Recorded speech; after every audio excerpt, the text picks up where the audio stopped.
ونزلنا عليك الكتاب تبيانا لكل شيء وهدى ورحمة وبشرى للمسلمين.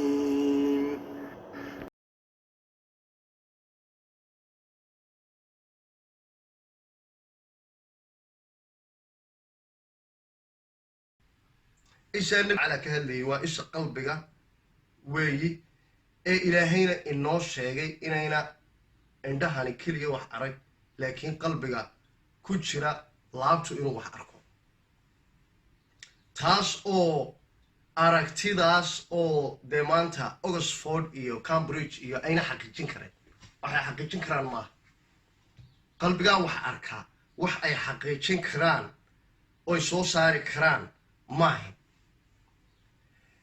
marka waxa jira iftiin ilaahay qalbiga bini aadanka galiyo iftiinka markuu qalbiga bini aadanka galiyana waxbay arkaan waxba lagu arkaa dajaal taasi yeelan maayo haba yaraatay hadaba taasi ma yeelan doono hadaba maadaama sidaa tahay dajaal halku kaloo ka soo baxaya muxuu yahay dajaal waxayna loo sheegay markaa axaadiis badan oo nabigeena ka soo aroortay dajaal nin yahuudiyuu noqon doonaa oo dhalinyara nin dhalinyara oo yahuudiya ayuu noqon doonaa wuxuuna ka soo bixi doonaa dalkan maanta sheegtay Israa'iil wuxuu noqon doonaa madaxweynahooga sababta uu u noqon doono iyo waxa ku kalifaya iyo soo bixitaanka dajaal iyo sababtu u soo baxayo waxaan kaga sheekayn doonaa markaa barnaamijkeena Aakhiru Zaman Talks ayaa waxaynu siin doonaa barnaamij gaara hadduu eebe subxaanahu wa tacaala raalli ka noqdo waxaan se kaga tegayaa dadka in aad ogsoonaataan nabiga in uu yidhi isaga iyo Cumar bin Khadaab oo isla socda maalin ayaa Madiina yar baa ku qabteen yarkii ay qabteen nabigeenu wuxuu malay inuu dajaal yahay Cumar bin Khadaab baa seefta iska soo jiido markaasuu yidhi radiyallahu anhu kurkaa ku goynayaa buu yidhi nabi maxamed oo xikmad badan ilaahay siiyey garasho badan uu ilaahay siiyey oo qalbiga wax ka arka ayaa wuxuu ku yidhi cumarow hadduu dajaal yahay ma dili kartid buu ku yidhi oo dee qadarta ilaahay dajaal ilaahay baa qadaray in uu caalamkan ka soo baxo aakhiru zamaanka aduu kama hortagi kartid buu ku yidhi maba dili kartidba waayo waxani waa process ku qoran kitaab looxul maxfuuda oo ilaahay dunidan intaan la abuurin uu qoray bay ku qoran tahay marka aduu waxba kama qaban kartid buu ku yidhi hadduuna dajaal ahaynna buu ku yidhi dee inaan dilno waa inagu dembi oo naf aan waxba galabsan inaan iska dilno waa inagu dembi xadiiskaasi waa saxiix waxayna ku jirtaa xadiisyada bukhaari buu ka mid yahay halkaas markaa xadiiskaasi muxuu inoo sheegayaa markaa wuxuu inoo sheegayaa nabigeenna shikigan ku dhashay ee uu ka shikisnaa yarka waxa uu inoo sheegayaa ninkii dajaal la lahaa in ooda laga qaaday nebi maxamed oo nool nebi maxamed oo nool haddaynaba kaba horrayn in ooda laga qaaday dajaal markaa laba marxaladood buu ku kala jiraa marxaladda koowaad waxa weeye waa the release of dajaal waa markii dajaal la soo daayay ooda laga qaaday waxaan aaminsanahay dajaal in beri hore ooda laga qaaday laakiinse waxa meesha taalla markaa khuruuju dajaal the appearance of the dajaal soo bixitaankii dajaal soo bixitaanka dajaal waa mid aan weli dhicin laakiinse soo socota lagana yaabo in ay dhacdo inta caalamkan iminka aan ku jirno or within the next 50 years and 70 years in ay dhacdo ayaa laga yaabaa uu soo baxo ninkaa dajaal la leeyahy waa my opinion sababaha aan ku keenay aan conclusionkaa ku gaadhnayna ay culamo badanna ku gaadheen aniguna aan ugu ayeedsanahay waan insha allahu tacaala barnaamijkaa gaarka ah nagaga warsug kaasaan kugu tusaynaa kugu garanaysaa kugu taabsiin doonaa waxaa kaloo markaa jirta nabigeenu calayhi salaatu wassalaam in uu ka hadlay arrimo badan oo kale oo ay ka mid yihiin markaa gogan magog dajaal yajuuj wamaajuuj waxaan haddaba sidoo kale barnaamijyadan aakhiru zamaan talksaan kaga hadli doonaa yajuuj an maajuuj maxay yihiin waa dad nooceeya waa dad gaagaaban oo dhulka hoosteeda ku jira oo buur jabinaya waxyaala noocaasa waxyaalahan maqli jirnay axaadiis badan oo kusoo aroortay iyo aayado qur-aana oo kusoo aroorayba way jiraan yajuuj wamaajuuj laakiinse waxaynu si diibliya u gali doonaa bal cidda ay yihiin iyo waxa ay yihiin yajuuj wamaajuuj waxay culamo badan isla aaminsan yihiin inay soo bixi doonaan nebi ciise markuu yimaado uun inta ka horeysa wax yajuuj wamaajuuj la yidhahday inaanan la arkayn which culamo badan oo caalamka maanta nool iyo oon ra'yigooga taageersanahay ay arrintaa ku khilaafsan yihiin aniguna aan ka mid ah anan kasoo aan ku khilaafsanahay inay yajuuj wamaajuuj soo bixi doonaan uun nebi ciise dabadii xadiiska soo bixitaanka yajuuj wamaajuuj waxaa ku qoran yabcathu macnaha waa soo dirid waa send macnaheeduna tahay markaasuu ilaahay soo diri doonaa which actually runa oo dhici doonta laakiin halkaa kuma qorna dee inay soo baxeen soo bixitaankoodii khuruuj ya soo bixitaankoodii xadiiskaa ma sheegayo xadiiskaa keliya waxa uu sheegayaa in la soo diri doono laakiin soo bixitaankoodii in uu already dhacay yajuuj wamaajuujna caalamkan maanta aan ku nool nahay ay dhinac walba ka taagan yihiin baase xaqiiqa ah waxaan markaa yajuuj wamaajuuj maadaama oon kaga hadli doonno barnaamijyo gaara waxaan ka taaban doonaa dhowr qodob oo bal ma garanaysaaye desert aan idinka dhigayo insha allahu tacaala dhowrkaa qodob ayaa waxay tahay yajuuj wamaajuuj waxaa lagaga hadlay suuratlkahf dilqarnayn ilaahay subxaana wa tacaala markii uu ka hadlayey yajuuj wamaajuuj uu kaga hadlay suuradda dadkii uu la kulmay ma garanaysaaye dilqarnayn anu sida dadka qaarkood ma odhanayo dilqarnayn wuxuu ahaa ma garanaysaaye alexander the great iyo ama boqor buu ahaa iyo halkan jooga iyo diirkii waa diirka jinaha iyo gogan magog yajuuj wamaajuuj waa jinaha iyo waxyaalaha insha allahu tacaala igama maqli doontaan because waxaasoo dhan waa myth wax iska ma garanaysaay base leh oo logical ah oo ka turjumaya qaabka qur-aanku waxay nagu sheegay maaha se xaqiiqadii waxay noqonaysaa bal horta inaynu dul istaagno dilqarnayn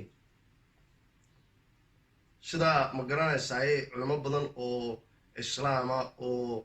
aada arrintan ugu takhasusay ay ka dhawaajiyeen dilqarnayn waxay yidhaahdeen kow qarn qur-aanka markay ku soo noqnoqotay dhowr jeer ama axaadiista marnaba ilaahay iyo nebigiisu uma isticmaalin qarn inay ka dhigan tahay hoon ama gees taa macnaheedu maadaamay sidaa tahay mar walba waxaa loo isticmaalay oo qur-aanka qarni ugu jirtaa oo axaadiista qarni ugu jirtaa inay tilmaamayso age waqti casri generation maadaamay sidaa tahay dilqarnayn wuxuu noqonayaa ma garanaysaaye ninkii labada gees lahaa maaha calaamadaha labada gees waa the devil ninka shaydaanka la yidhaahdo nimankan illuminatiga ee la shaqeeya waa barnaamijyo gaaraan kaga hadli doonaaye marka vida for victory ay ku leeyihiin ay sidan leeyihiin iyo markay sidan leeyihiin iyo waxay tilmaamayaan the devil waa geesaha labada geesood ee shaydaanku leeyahay wey markay sidaa leeyihiin iyo markay sidan leeyihiin iyo waa calaamadaha illuminatiga ee loo yaqaano the devil ee ibliis ma garanaysaa lagu tilmaamayo maadaamay sidaa tahay dulqarnayn oo ilaahay qur-aankiisa ku ammaanay odhan mayno laba gees buu lahaa sida shaydaanka sida saxdii markaa waxay tahay ee culimmadani sheegayaan dulqarnayn inay ka dhigan tahay ninkii dul age macnaha the two ages ninkii u saaxiibka ahaa labada waqti maxay yihiin markaa labada casri iyo labadaa waqti dilqarnayn lagu tilmaamay mid waa dhacday oo waqtigaa dilqarnayn ilaahay tilmaamay casrigiisii bay dhacday casrigiisii maxaa dhacay markaa dilqarnayn casrigiisii waxaa baxay inuu dilqarnayn socday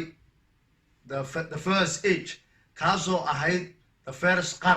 qarnigii koowaad bay ahayd arrintaa markaa waqtigaa dhacday the first qarn bay ahayd agekii koowaad ama casrigii koowaad bay ahayd casrigaa koowaad waxaa baxay addoonkaa ilaahay markuu baxay isaga iyo ciidankiisii waxay tegeen cadceedka dhaca waxayna arkeen cadceeddii oo god magaran caynil xamiya kusii dhacaysa halkaa waxay ugu tegeen dadkii markaa ay ugu tegeen ilaahay isagoo la hadlaya wuxuu ku yidhi yaa dilqarnayn dadkan inaad cadaabto ikhtiyaarka macnaha jooska adaa ku siinay dilqarnayn wuxuu ugu jawaabay nin walba oo halkan ku jiray oo dadka dulmihi jiray oo xaqooga cuni jiray oo lacagtooda baksi jiray oo ma garanaysaa beeraha qasab kaga qaadan jiray oo ma garanaysaa dumarka kubsan jiray oo agoonta dhici jiray qof waloo nuucaaha oo halkan ku jira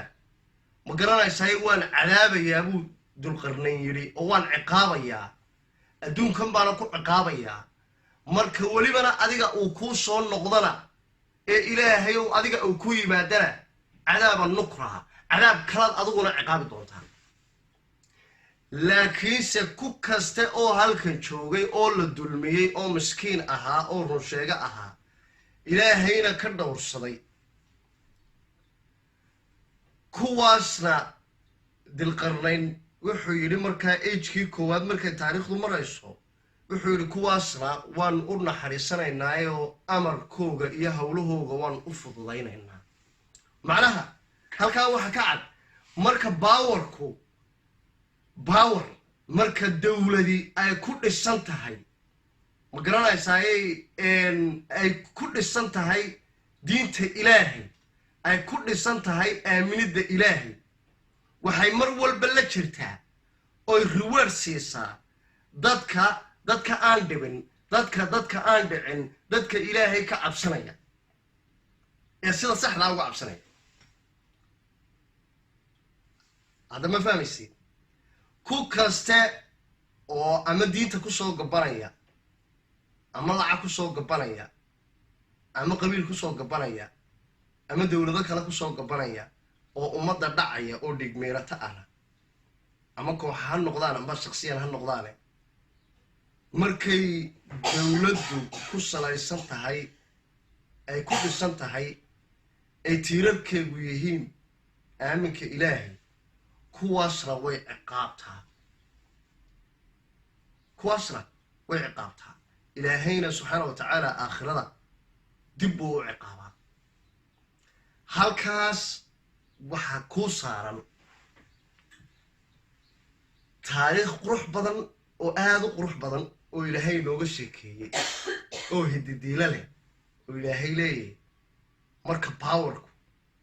markay jirto dowladda anugu aan leeahay oo addoommo aan leeyahay ay gacanta ku hayaan qaabkaasay wax u dhacaan laakiin marka dowladdii Donald Trump gacanta ku hayo western countries ay gacanta ku hayaan maxaa dhaca waxaa loo gargaaraa ku kasta oo dhigmeerata ah ku kasta oo ummadda dila ku kasta oo ummadda dhaca ku kasta oo diin ku soo gabanaya oo ummadda kala geynaya ummadana dhacaya xalaalaysanayana ma garanaysaa wuxuu ilaahay xaaraameynayana wuxuu ilaahay xalaaleeyey kuwaasaa loo gargaarayaa ku kasta oo miskiina oo fakhriya oo waxba haysana beerihiisa iyo dhulkiisa iyo hantidiisa ayaa laga dhacaa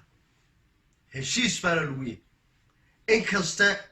oo meel kasta oo groupkaasi ka jiraan caalamka waxa aabba ka ah dowladaha westernka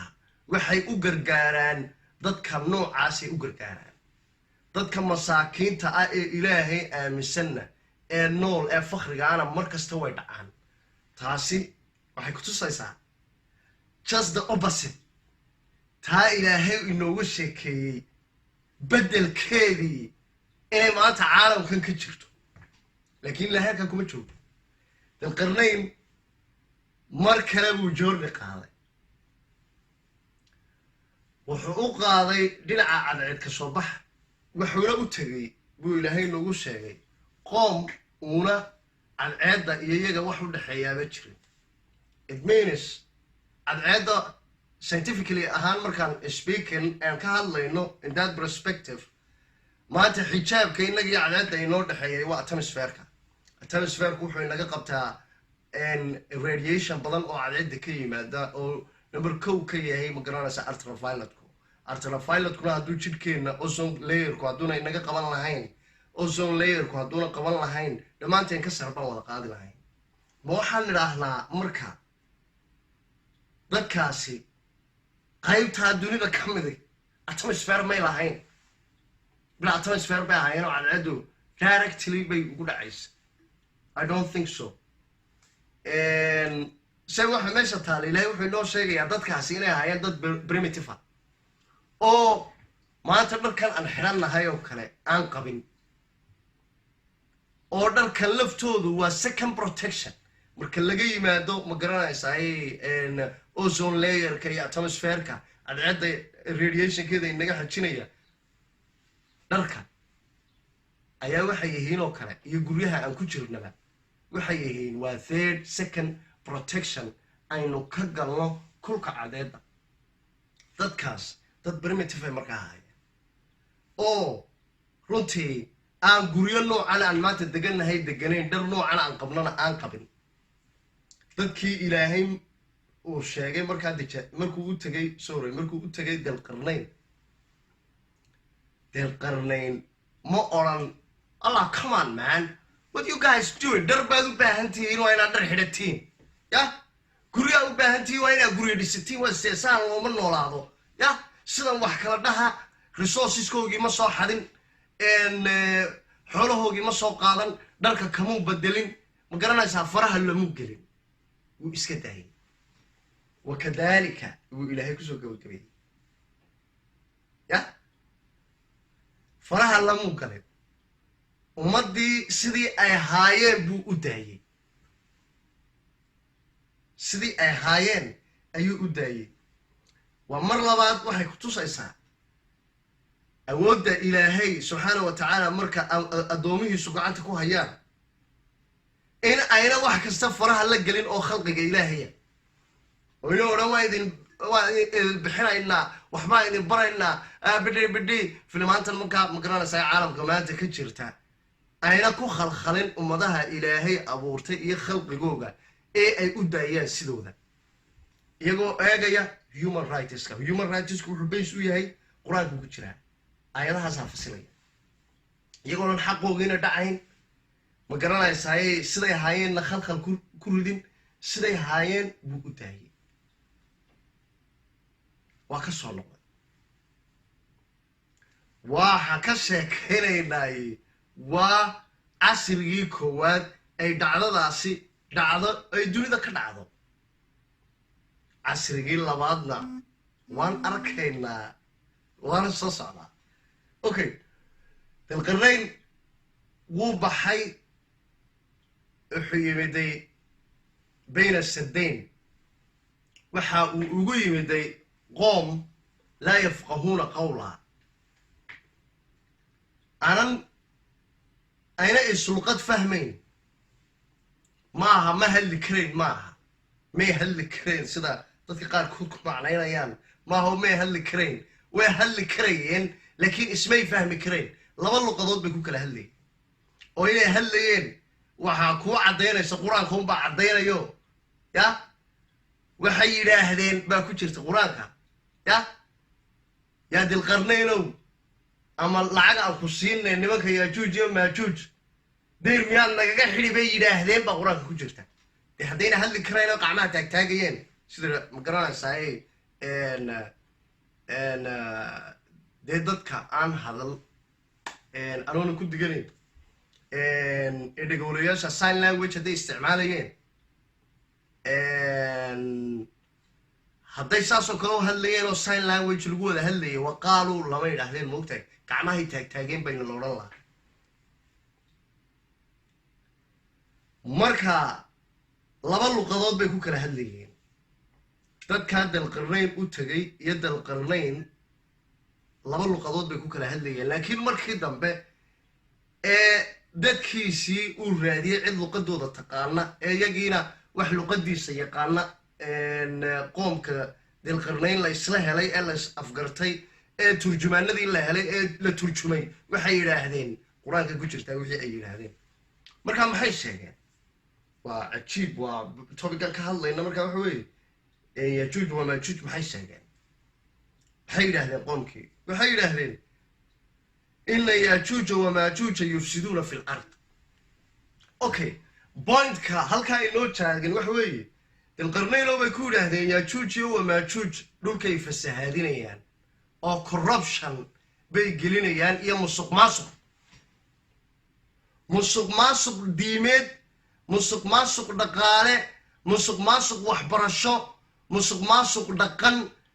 مسق ماسق ما قرنا يساي every angle أو دينا والبا بعالم كجلينيان إنك قوي بيرهتين بدي رونا السماء أوكي الكلام حكوا جرته ما يقولن يا تشوجي وما تشوج Chinese بيا هاين يا تشوجي وما تشوج عرب بيا هاين يا تشوجي وما تشوج ومذوقة ما يقولن يا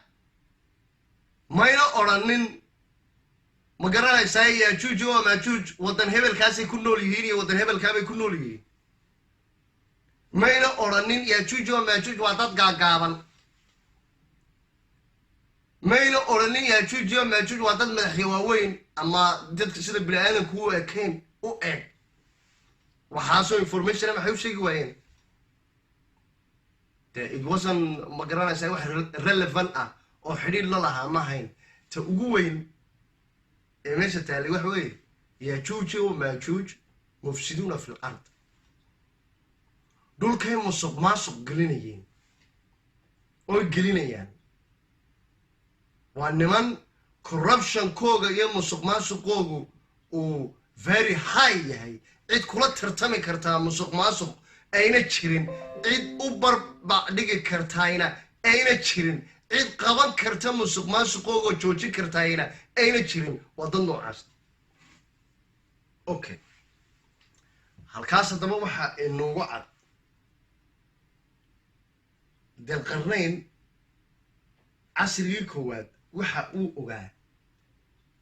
هادي أو عيدا كيسا كحيسان لها بورتا كتلابي لها إنو نمكن وبابا ديجا كرينونا بابين كرين بو أوغا إنو نمكاس بابين كرين أيو أوغا لكن وحو سمين كري تشيكميت إنو مقرنا يساي حد أردقو نمكي أينا سودا فكرين حد كيبا لو سمي أوكي يا جوجي ما جوج مركا ييهين هدان بالهلكا أن يرتا تابتو ومرائيق بي هايين مجنبا maxay noqonayaan mabni aadan baa horta malaa'ig ma noqonayaanoo barnaamijyadeenna waxaynu uga sheekayn doonaa malaa'igta ilaahay corruption ma samayso marka ilaahayna kuma caashiyoobaan so they are out of the equation waa ka baxeen ma jin baa markaa jinku corruption ma samayn karaa haa musuq maasuqa jinku waa aabbuu ka yahay wuu sameeyaa jinku xumaanta iyo samaha ma kala yaqaanaa haa markaa yajuuj iyo maajuuj jin ma noqon karaan maya ma noqon karaanoo dee jinka deyr yar oo laga sameeyey ma garanaysaa iron iyo cober laga sameeyey xadiid iyo nuxaas ama jandi ma qabta dee way ka soo dhex dusayaan okay dee cidduu keliyuu qaban karaay ee corruptionna samayn kartaay waa dad bili aadana markaa yajuuj iyo maajuuj therefore waa dad bili aadana oo ilalamida dad gaagaabanna maaha saad u egtahay weegiye saan u egtahay weegiye laakiin dadkaasi waxay leeyihiin aasaas markaa meel ay ka yimaadeen asalkoogii and the rest of them waxa weeye waa dad ku dayday carbon copies of yajuuj wa maajuuj baa jira markaa nin wal oo musuq maasuqa ka shaqeeyey ama soomaaliya ha joogo ama jabaanka ha joogo ama chineeska ha joogo waa yajuuj wa maajuuj yajuuj wa maajuuj meel baa ka soo bilaabmeen meeshii a ka soo bilaabmeen markaa waa halkaa dilqarnayn uu ku arkay barnaamijkeenna aan gaarka uga hadli doono yajuuj maajuuj ayaan bal waxaan isdul taagi doonaa maanta meeshaasi waa halkee diirkii ma jiraa dad badan baa u haysta diirkii weli ilaa xidhan yahay laakiin nabigeenna xadiis waxaa ku sheegay weylun lilcarab min sharin qad iqtarab buuri hoog waxaa u haaday carabta sharka soo dhowaaday darteed xaaskii soo weydiisay baa wuxuu ku yidhi markaa maanta daloolkii diirkii yajuuj iyo maajuuj in intaa leeg ayaa la furay buuri nabi maxamed waxay noo caddeynayay calayhi salaatu wasalaam waxay noo caddeynayay in waagaa isaga oo nool yajuuj iyo maajuuj ay soo baxeen maadaamoo diirkii in intaa leeg ay dalooliyeen ya inay soo baxeen buu inoo sheegay xadiis kaloo waxaa jirta kusoo ururtay oo nabigeenu leeyahay yajuuj oo maajuuj waa qodaanoo mar alliya markay in ay dee mar keliya ka dhex bixi karaan u hadhan tahay baa cabeecaddu ka dhacdaayo waxay dhahdaan berri baan usoo noqonaynaa nabigeenna xadiiskaana inoo sheegay habeenka intaa maqan yihiin ilaahay deyrkii halkiisiiba ku soo celiyaa haddana halkii bay ka bilaabaan ilaa iyo maalintay soo bixi dooneen wuxuu yidhi waxay odhan doonaan insha allahu maalinta u dambaysa kadib waxay ugu iman doonaan isagoo halkii ay kaga tegeyna kadib way soo baxayaan markaa intaa markii jebiyaan okay haddii haddaba diirkii weli dhisan yahay dee waxaa hubaala diirkii inuu intaag yahay intaag waxaan ka wadaa diirkii inuuna duugoobin oo sidii dalqarnayn u dhisay uu yahay maadaamuu nabigeenu ka marakacay oo yidhi intay jabiyaanba ilaahay baa dib u sameeya diirkii waa inuu intaag noqdo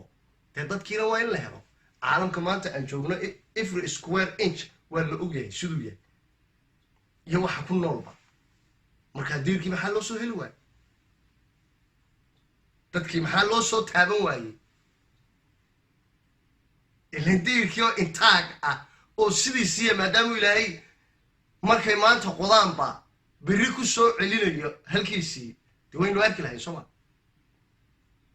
ilaa dadku dhulka hoosteeda kuma jiraane lama sheegin inay dhulka hoostooda ku jiraan lamana sheegin inay maris iyo jupiter ku nool yihiin waxaa la sheegay inay caalamkan ku nool yihiin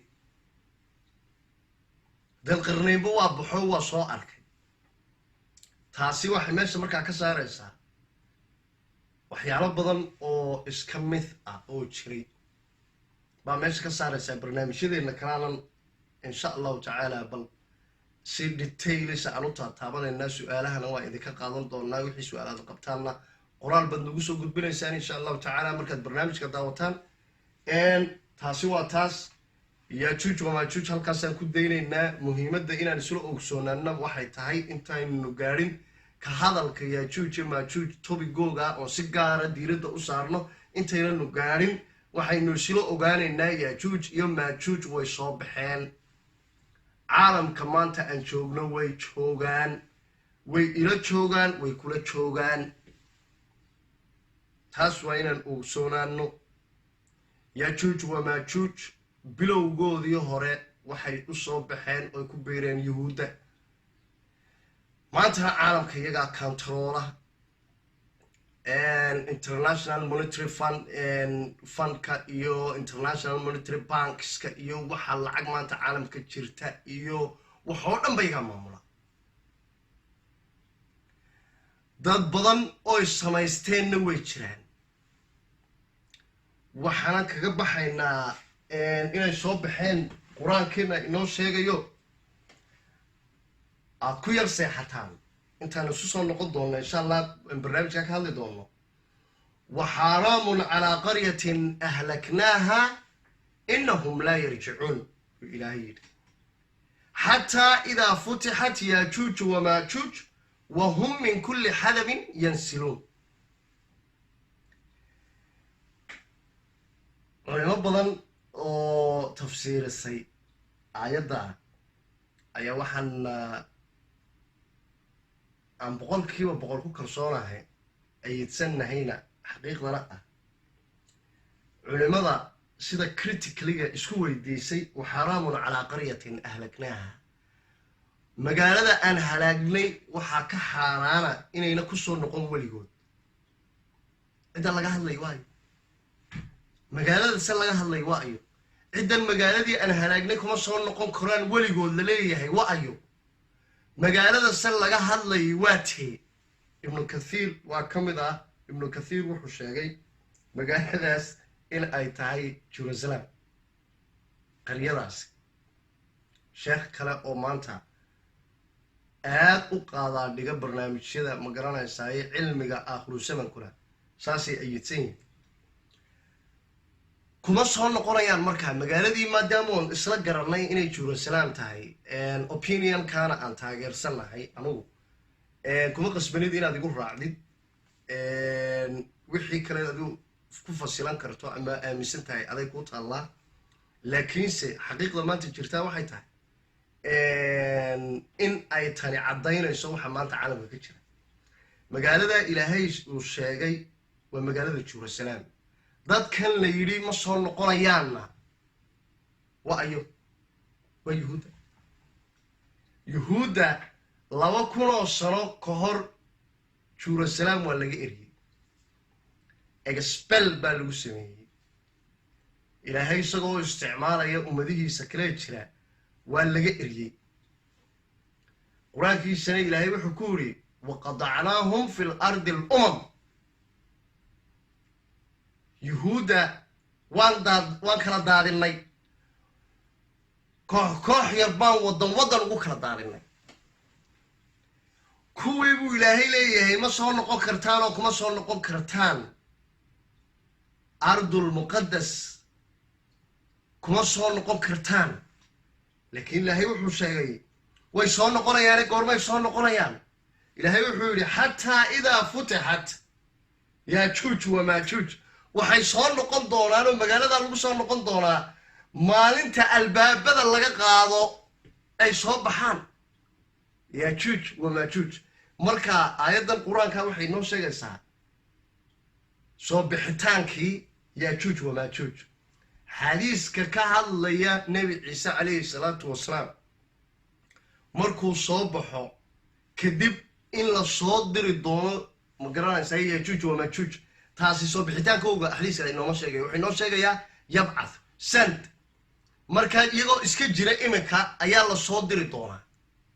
iyagoo isla jira ayay soo samayn doonaan iskaashi oo ay dagaal ku soo qaadi doonaan iyaga oo ishuwan nebi ciise calayhi salaatu wasalaam markaasuu ilaahayna baabiin doonaa xataa idaa futixat yaajuuj wamaajuuj buu ilahay yidhi markaa yaajuuj iyo maajuuj maalinta albaabada laga furo maalintaasay ku soo noqon doonaan magaalada dadkii laga xaraameeyey maalintaasi kusoo noqon doonaan maalintaa ilaahay muxuu raaciyey wahum min kulli xadamin yansiluun maalintaas oo buur walba nimankaa yaajuuj oo maajuuj ay ka soo degi doonaan ama ay haystaanba okay waxaynu ogsoonnahay anoo jecel tobagan yaajuuj oo maajuuj maadaama xasaasi yahay inaan waqti gaara siiyo hase ahaatee inaan idinka tago idinkoo su-aalo badan isweydiinaya ma rabo waxaan doonayaa inaan bal overview guud idin siiyo 1947 waxaa ku soo noqday dalka Filistiin yuhuudda caalamka yaa ka talinayay waxaa ka talinaysay nimanka reer galbeed waxaa ka talinayay dowladdii Britain ama boqortooyadii boqortooyada Britain ma ku sifowday wahum min kulli xadabin yansiluun from to Australia to America to Africa to Asia to Latin America waxaa joogay gumaystayaal Ingiriisa waxaa joogay gumaystayaal Portugiisa waxaa joogay gumaystayaal Faransiisa and so on taasi waxay ku cadaynaysaa yaajuuj oo maajuuj bixitaankoodii waa u jeedaan caalamka inay qabsadeen maalintii ay qabsadeen meel walba ka yimaadeen meel walba qabsadeenna in yuhuudii ay soo kaxeeyeen ayna keeneen Filistiin simple yuhuudi kuma soo noqonayso ilaahay yiri magaaladaas ilaa iyo maalinta yaajuuj oo maajuuj la soo daayo ee welibana buu ilaahay yiri ay meel walba qabsadaan meel walba marka la soo daayo uma marka meel walba qabsadaan way yaajuuj oo maajuuj waxa la soo daayay nabi maxamed oo nool laakiin marka meel walba may qabsan awoodna uma lahayn marka inay yuhuudda keenaan ma garanaysaa Filistiin laakiin markay meel walba qabsadeen waxay awood u yeesheen inay yuhuudii soo celiyaan yuhuudda qayb ka mid ah oo ku soo beertay oo waagaa deganeed khasab oo luqad gaar ku hadli jirtay oo Georgia lagu tilmaamayo luqadii dilqarnayn uu fahmi waayay dadka ku hadlay inay Georgianka ahaayeen Georgiana maantada la joogo the rest of the Europe iyo wadamada ku xeersan in ay unique language tahay oonan midnaba aan xiriir la lahayn language-da agagaarkeeda nimanka khasabka waxay ku beereen diinta yuhuudda waxay qaateen Judaism waxay noqdeen yuhuud waxayna noqdeen yuhuudda casriga maanta loo yaqaano European Jews yuhuudda Eurobiyaankuna waa kuwii ka dambeeyay in ay keenaan yuhuudda ay isku soo ururiyaan Filistiin hada masala socda taas weliba waxa ku dheer 1997kii ururka Zionistiga la yiraahdo waxay ku shireen wadanka la yiraahdo Switzerland waxayna ka shireen within 50 years hadda waa 1897 within 50 years in la helo dawlad la yiraahdo Israel hadda taariikhda dib u baadhana 1947kii iyo 1897kii almost waxa weeye 50 years balan clear ah oo cad buu ahaa waxaana sameeyay nimanka ilaahay ku tilmaamay awoodooda iyo corruption koow awoodoodana ilaahay ku tilmaamay inayna cid la dhigi kartaa bilaadanka jirin ilaahayna yiri anigu baabiin doona cid kale baabiinaysa mal dilqarnayna taasuu ogaa wuxuu dagaal ugu qaadi waayay taasuu ogaa ta kale ilaahay quraankiisa ku sheegay corruption koow inuu very high wax la jaan dhigi karaana jirin musuqmaasuqoogu inuu yahay xakabax musuqmaasuqoogu inuu yahay yaa daahir yaa shamis isagoo haddana daah loo xiray oo fahmeyn oo welibana taageeri doonto oo leedahay wallahi billahi uu saxiin ya wuxuu ka hadlay wasaq adolonayso hadda ma nisfahmin nimanka noocaasa maalintay dhulka wada qabsadeen horey u soo baxeen maalintii bay keeneen nimankii markaa Israa'iil nimankaasi waxay samaysteen dowladaha caalamka loo yaqaano secular states Soomaaliya ka mid tahay ee Somaliland ka mid tahay waa nimanka keenay aasaaskooga xudunta u dhigay dadka kale oo dhan maanta waan iskaga dadayanaa waa Republic Pakistan baan nahay Republic Iran baan nahay boqortooyada Sacuudiga nahay waxaasoo dhan waxa dhigay iyaga haldhigne secular state-yadu qaabkay u jiraan waxa ay yihiin diinta halka ka soo galaan waan taaban doonaa iyagana maadaama shirki weyn ku jiro oo every secular state caalamka maanta ka jiraayay bayskiisu yahay state-ku is sovereign dowladda cid ka sarreysa ama qaranka cid ka sarreysa ma jirto waa muqaddas kitaabka ilaahay kama sarreeyo maxkamadda ilaahay kama sarreyso cid ka sarreysaay ma jirto baa dastuurka waddan kasta ugu qoran marka aynu taa aaminsannahay ee ku qasbannahay inaan aamino waxaan ku jirnaa shirki caddaana topic gaar aynu kaga hadli doonaa secular state iyo waxay yihiin iyo qaabka u dhisan yihiin iyo calaamada bugta ah ee cid walba soo qaadatay in badan oo aan ka soo shaqayn jiray oo calaamada bugta aan daba socday waxaan se dadka u sheegayaa calaamada bugta ah in xaqa aad u heeliso waa gar meeshay doonta caalamkaa ka jirtay in dulmiga aad diidana waa gar laakiinse calamada iyo secular state-ka shirkiga ku jira ma garanaysaa ilaa shirkigaa laga baxo which anan laga baxayn oo samano aakhirka calaamadaha samano aakhirka ay ka mid tahay ilaahayna hore u sheegay wax aad ka qaban kartidna ayna jirin haba yaraatee markaa jihaad baan galayaa iyo meelaha baan isku qarqarxinayaa iyo propagandada noocaasa dadka faafiya ee u adeega ma garanaysaa ee danaha yaajuuj iyo maajuuj iyo dajaal u adeega ee maraykankana u adeegaya iyo xulafadiisa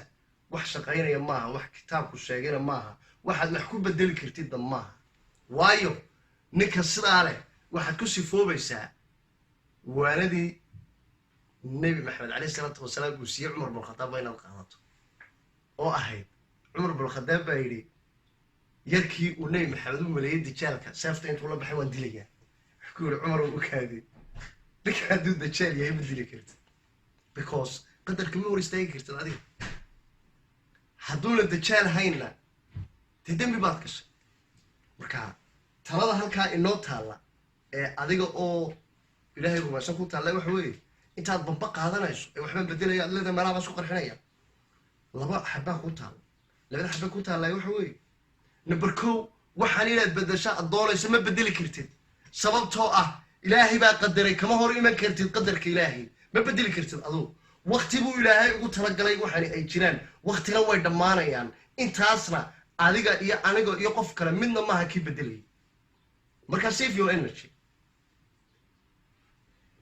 diid afkaaga ka hadal tilmaam dadka u tilmaam laakiin ummadda fidnaha gelin number laba haddayna dadkani kuwiiba hayn dee waxaad noqonaysaa haddii cumar bin khadaab ninkii dili lahaa wuxuu ku yidhi nebi maxamed dee dembi bila aadan oo dhiig baad galaysaa dhagar baad galaysaa cumarow naf baan biqayri dembin ku dilaynaa haddii markaa ayna kuwaasi kuwii aan sheegayna hayna dee dhiigga ummad bila aadana oo nool oo gaal iyo islaam bale baad khalad ku daadinaysaa marka